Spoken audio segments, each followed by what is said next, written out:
You are salt of the earth. You are light of the world. You are salt and light. We know there are many different kinds of salt, yet it is the quality of the salt which gives it identity and purpose. There is sea salt, pink Himalayan salt, kosher salt, Epsom salt, rock salt, Morton iodized salt, to name a few. But we have to wonder, how does salt lose its saltiness, its essence? Can it? I'm not sure it's possible. When you add salt to a dish, it serves to enhance the flavor. It diffuses into that, but it never loses itself. When you taste something, you know if there's no salt or if there's too much salt or if it's just right. In light, even a single candle can be seen by the human eye over a mile away, actually 1.6 miles away. Light cannot be diminished, but it can be hidden, even covered. But its essence cannot be diminished. Here Jesus is speaking to his disciples, defining them as being salt and light, and holding true to their essence as his disciples, whatever may come. Because the essence of human beings can be diminished, even lost in the face of persecution. The demands of ministry will be many for the disciples. If they hold fast to what they have learned and who they are as his followers, even when hardships and life-threatening challenges arise, their life and work, offered in humility and with grace, in the face of opposition, will reveal their true essence to the world. There are two life stories that kept coming to my mind that depict the essence of salt and light. Marcel Marceau and Harriet Tubman. Marcel Marceau was the greatest mime of all time, a gifted artist and intellectual. You may wonder what he might have in common with Harriet Tubman, a woman born into slavery. Both led their people to freedom. Marcel Marceau joined the French resistance at the age of 17 and led hundreds, perhaps even thousands of Jewish children to freedom from persecution of the Nazis. Harriet Tubman led slaves to freedom as a conductor of the Underground Railroad. Born Marcel Mangel, Marceau was the son of a kosher butcher. His family fled persecution twice during the Nazi invasion. He had an artist heart and a keen intellect. He was not soldier material. He was not a fighter, one to pick up a gun. But he was moved, his heart was moved by the plight of the children, and he rejoined the resistance.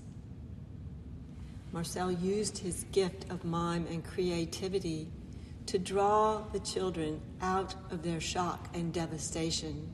Many had witnessed their parents being taken away, beaten, and even killed. He used imagination to teach the children how to hide in plain sight to avoid being taken. And he could say so much without speaking a word. When a fellow member of the resistance was tortured and killed, members of the group wanted to fight the Nazis. To do so would have been futile. They could never defeat their oppressors. To save the Jewish children was how they could fight against the mission of Hitler and the Nazi regime, whose purpose was to eradicate the whole Jewish race. When Germany surrendered,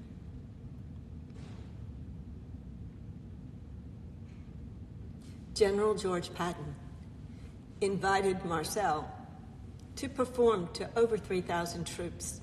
It was the first time he performed after the war. General Patton, before Marcel made his entrance on stage, made a point of sharing with the troops the bravery of this artist.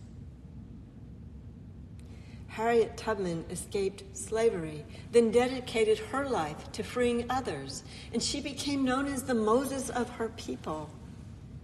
Born a slave as Araminta Ross, she renamed herself Harriet, so I honor her with her chosen name.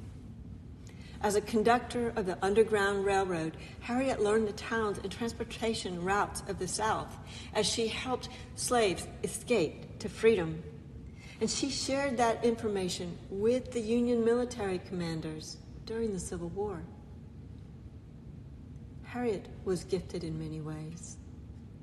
She served as a scout, a spy, a guerrilla soldier, and even a nurse for the Union Army during the war. She is considered the first African-American woman to serve in the military. She was known to transform herself into an aging woman who would wander the streets under Confederate control to learn from the enslaved population about Confederate troop movements and placements and supply lines. Both Harriet and Marcel were honored and revered. Both worked for justice, embodied mercy, lived love by being true to themselves and their faith and their brothers and sisters, planting seeds of hope for the future with every person they helped escape.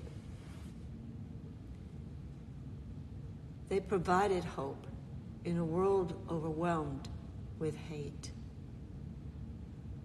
In the face of hardship, persecution, both remained salt and light. Both stayed true to themselves and to their faith. And in the background, we can hear the slow, steady sound of the prophet Isaiah's voice. Loose the bonds of injustice. Undo the thongs of the yoke. Let the oppressed go free. Share bread with the hungry. House the homeless. Clothe the naked. Then your light shall break forth like the dawn, and your healing shall spring up quickly. And we do not do this on our own, as Paul says in Galatians. It is God who undergirds everything we do and leads us forth. So at the heart of mercy and kindness lies justice. At the very heart of justice is love. You are the salt of the earth. You are the light of the world.